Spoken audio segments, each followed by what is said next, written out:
This approach, however, leads to instrumental reasoning, meaning the use of reason as an instrument for determining the best means to achieve a given end.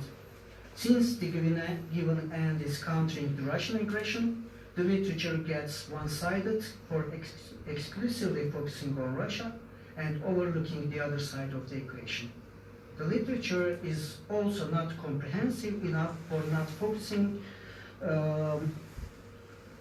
for focusing primarily on the techniques and technologies of producing and disseminating disinformation and propaganda.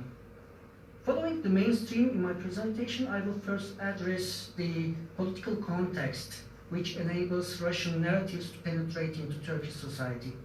I will argue that the main reason behind Russian narratives' persuasiveness is indeed the fading influence of the Western liberal discourse in Turkey, which is a result of the faulty policies of West towards its eastern neighborhood.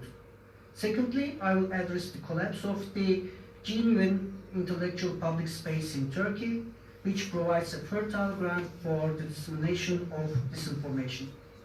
I will argue that although pro-Western liberals in Turkey have been the main advocates of a strong civil society and public space vis-à-vis the state, they are liable for the emergence of a post-truth liberal public space, which indeed means the collapse of the genuine public space, which could have been an effective barrier against the dissemination of disinformation. Actually, one of our colleagues spoke about the use of history, so I will start from that history.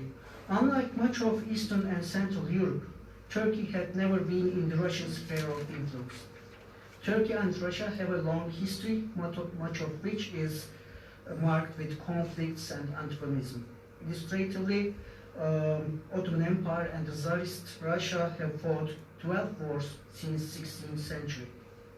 Particularly in the last 2 centuries, Ottomans faced great defeats against the Tsarist Russia, and Russia's geopolitical objectives had been one of the major external reasons of the slow and painful collapse of the Ottoman Empire.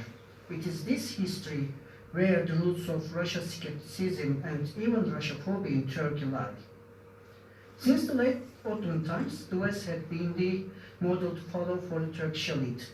Turkey became a NATO member state in 1952 and ranked among the Western camp during the Cold War. The Cold War period, when Turkey and USSR remained in opposite camps, reinforced skepticisms and fears. This historical background urges Turkish researchers to understand, to unearth the Turkish-specific dynamics of the rising Russian influence in Turkey in recent years, which are probably dramatically diverse from the Eastern and Central European dynamics. The main dynamic, in my point of view, lies in the eroding authority of the Western liberal discourse in Turkey as a result of failure of the Western policymakers to understand the social dynamics and security and other concerns of Turkey. We can see that several specific issues raise suspicions about the Western objectives vis-à-vis Turkey. This in turn enhances Turkish society's receptiveness of the Russian narratives. First of all, I should point out the July 15, 2016 coup attempt in Turkey and its aftermath. That day, the Fethullah terror organization executed a coup attempt.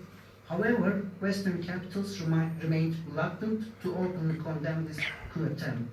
This reluctance caused not only surprise but also a certain degree of suspicions about the West.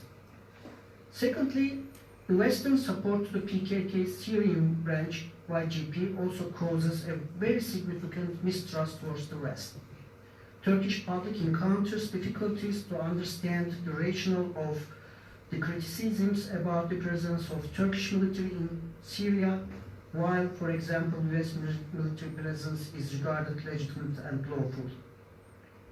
Brussels' approach to keep Turkey at an arm's length and abuse of historical disputes, such as the attempts of the Western parliaments to recognize the 1915 events as genocide as a stick against Turkey, are also among the other reasons of the demise of the reliability and credibility of the West in Turkey. As I observe, many of the Turks feel that they have been abandoned and treated unfairly by their Western allies. Many of them also think that Turkey is beset by the West. Majority of the Turkish people feel that the West has a grudge and hostility towards Turkey, and they tend to believe that this is not just because of contemporary political disagreements, but the West's deep-rooted historical adversity towards the Turk. Either true or not, but this is what most of the Turks believe. Besides that, at the face of the soaring relations with the West, certain circles feel some kind of